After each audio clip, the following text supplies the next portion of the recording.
Madam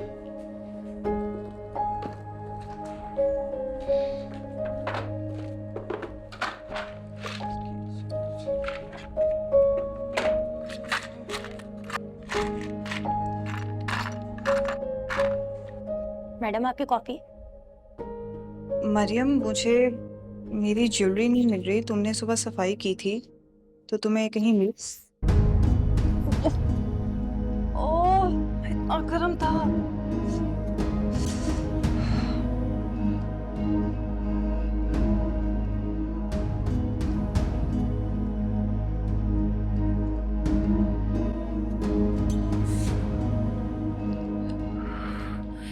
ये क्या कर लिया तुमने? थोड़ा सा जल गया है। थोड़ा सा अपना हाथ देखो, पूरा जल गया यहाँ से। ये मुझे दे दे, मैं लगा दूंगा, आप चाहिए? आप क्यों परेशान हो रहे हैं? ठीक हो जाएगा। तुम बिल्कुल एहतियात नहीं करती। बस मेरा ध्यान कहीं और था।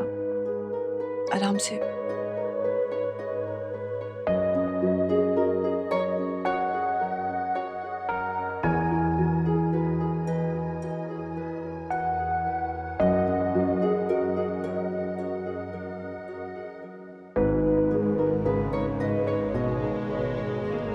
It's done.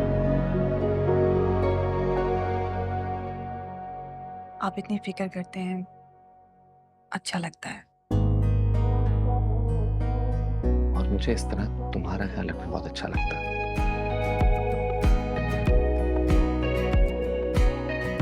तैयार हो जाओ, मैं जाना। मतलब अब मेरा मतलब हमने कहाँ जाना है? तुम्हारे डैड से मिलना। फिर किसी दिन चले जाएंगे। तुम्हारे डैड की कॉल आई थी, वो कुछ डिस्कस करना चाह रहे थे। मैंने कहा कि हम शाम को चक्कर लगाएंगे, तुम्हारा वेट कर रहे हैं। ठीक है। जल्दी तैयार हो जाना। जी, मैं पहले आंटी को इन्फॉर्म कर दूं। तैयार तो 10 मिनट में हो जाऊंगी। 10 मिनट में? जी, 10 मिनट में।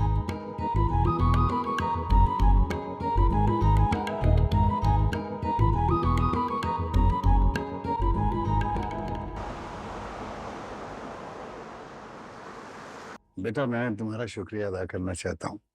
जितनी तुमने मेरी मदद की है ना इस नए प्रोजेक्ट में, मैं तो सोच रहा था कि कैसे होगा हल। Thank you very much. It's my pleasure. आप कभी भी मुझसे अपनी प्रॉब्लम शेयर कर सकते हैं। एक्चुअली बेटा, अकेला बंदा अकेला ही रहता है।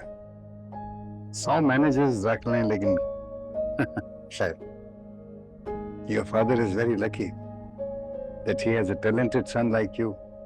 बाजिद, आप भी तो लकी हैं। आपका कितना प्यारा बेटा है। बस पढ़ लिख के वापस आ जाएगा, फिर वो आपको सपोर्ट करेगा, है ना? अभी तो पढ़ रहा है शायद। अच्छी। सानिया आपकी हेल्प कर सकती है। इसके पास बिजनेस की डिग्री है and she is very capable. I think आपको सानिया को बिजनेस में इन्वॉल्व करना चाहिए। हाँ, मैंने कई दफा सोचा है कि Sania should come and work with me. लेकिन अब लेकिन सानिया ने तो कभी इंटरेस्ट नहीं शो किया, और प्लस अब तो शादी हो गई है ना इसकी। इससे क्या फर्क पड़ता? पड़ता है, शादी के बाद जिम्मेदारियां बहुत बढ़ जाती हैं। It's not easy for a woman. शादी का मतलब हरगिज नहीं कि सानिया अपना करियर नहीं बना सकती।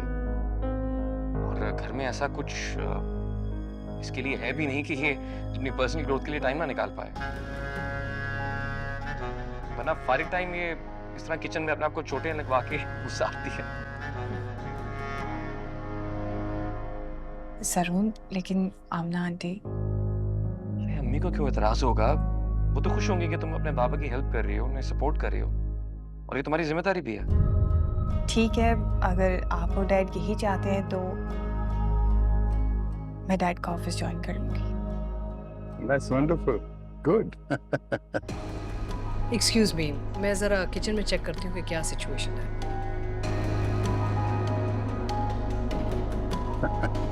किचन में क्या होना, वही होना जो होता है।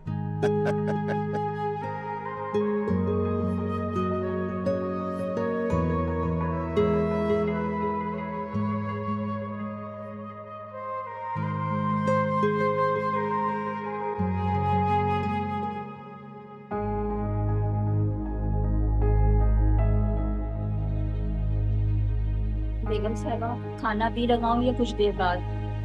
जब भी दिल चाहे लगा लो, जो मर्जी आए कर लो। क्या खड़ी क्यों, दफा हो जाओ ना यहाँ से अब। जी बेगम साहबा। उस बेचारी पे क्यों गुस्सा निकाल रही हैं आप?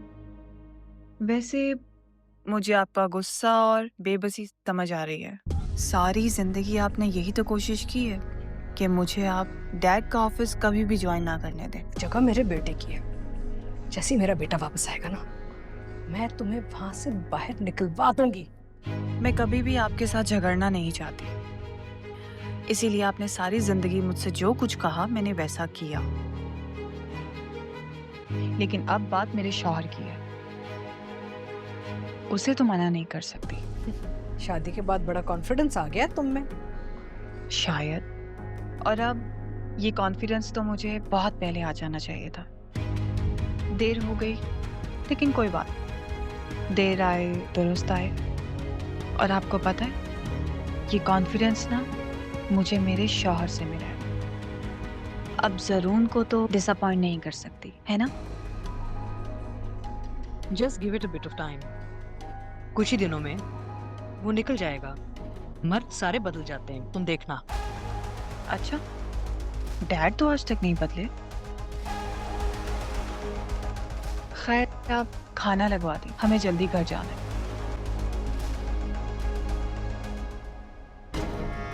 मैं लगवा दूं? उसकी मैं नौकर लगती हूँ? बदतमीज।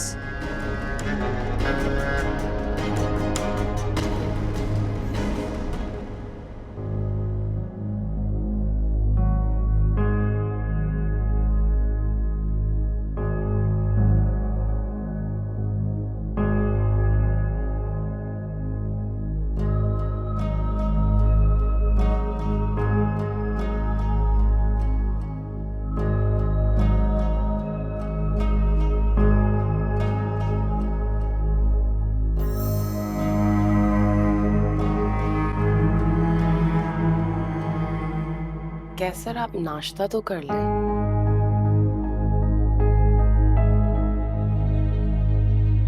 अच्छा, आप कहाँ जा रहे हैं? रिफत के घर। उससे और कामरान भाई से मिलने जा रहा हूँ। मैं आपके साथ चलूं? कोई जरूरत नहीं है, पहले मुझे तो उनसे बात कर लेने दो और दुआ करो कि मेरी मिन्नत करने के ऊपर वो लोग मान जाए। और अगर आज वो ना माने तो फिर तुम अपने सामान के साथ अपनी अम्मी और बहन समझ गई?